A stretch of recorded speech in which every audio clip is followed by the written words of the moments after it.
Hello everybody! Do you want to become fluent in English? Are you frustrated because you've been studying English for years but don't feel like you're improving? Or have you recently started learning English and want to make fast progress? If you answered yes to any of these questions, keep watching this video. I'm going to try to keep this video short and sweet because although there are lots of different things you can do to improve your language skills, this video is about one general concept that can be applied in several different ways. If you're new to my channel, don't forget to hit subscribe so you don't miss any new videos. I mean, it's free, so why not? Another thing that's free are my email lessons, which I send out every 2 weeks. These are not for beginners, they're for people who already have an intermediate to advanced level and want to get to a very advanced level. If you'd like to receive those, you'll find the link in the description. And now to the topic of the video, getting fluent. Firstly, what is fluency? Well, people have different definitions of fluency. In my opinion, being fluent means being able to listen, speak, read, and write in most situations without it feeling like a big effort. It also means being able to express yourself quite accurately without too much hesitation. For me, that means having a good B2 level or a C1 level. One thing I should say is that fluency does not mean perfection. It also doesn't necessarily mean proficiency. Being proficient in a language means being able to do most things that a native speaker can do, including writing essays and reading novels without having to rely too much on a dictionary. Most people would say it's reaching a C2 level. Being fluent is a step down from that, but it's still pretty good. Okay, and now I'm going to reveal the big secret to getting fluent fast. Are you ready for it? You sure? Okay, the key to getting fluent fast, in my experience, is to use the language as a tool. No, not one of those tools, Frank. Was that an anticlimax? Well, I'm sorry to say that when it comes to language learning, you're never going to find a miracle solution like a magic pill or something. But let me explain what I mean by using the language as a tool.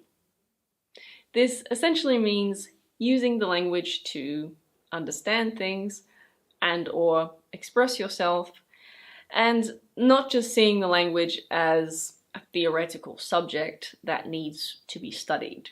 When the language becomes something that is allowing you to do something else, when it becomes secondary, so to speak, that's when lots of people see the most progress. I could give you many examples, but I'm just going to give you a couple that have stuck in my mind over the years. When I was in Indonesia several years ago, I met an Indonesian girl who spoke amazing English. When I asked her how she learned her English, she just said, video games. I also remember meeting a guy when I was in Germany who was Croatian, but almost sounded like an American native speaker.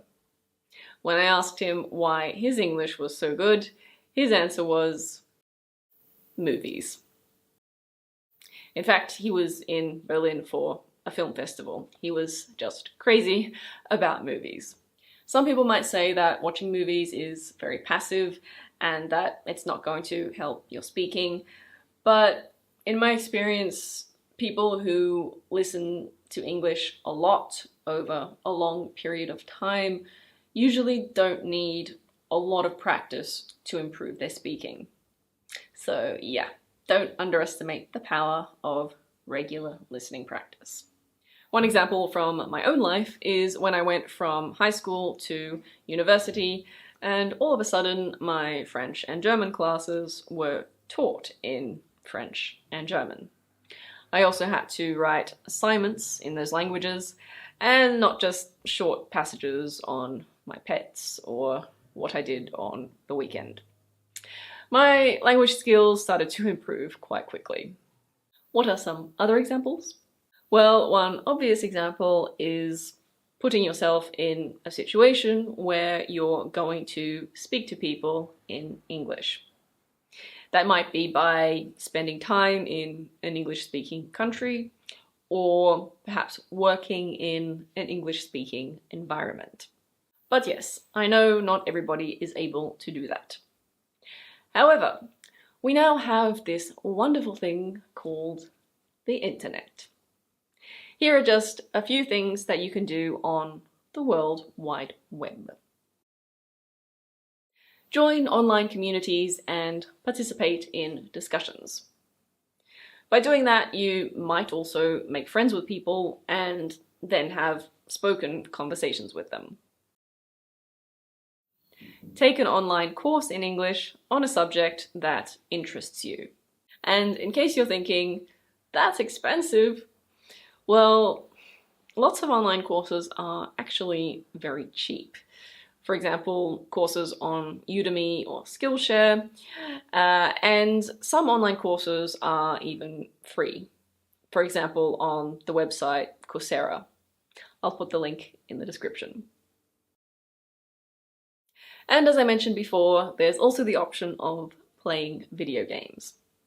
I don't really play video games, so I can't recommend any specific ones, but I know that the ones where you wear a headset and need to talk to real people tend to be the best.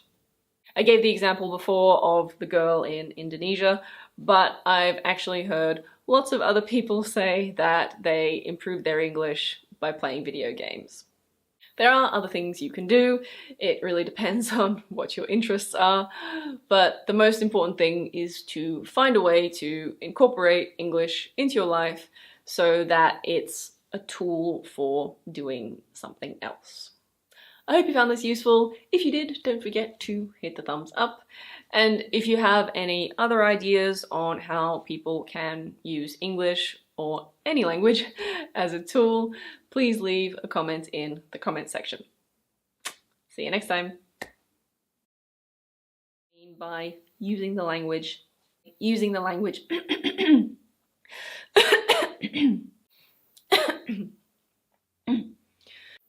And as I mentioned, now I'm going to really... Most people would say it's having a teeth. Did I just spit?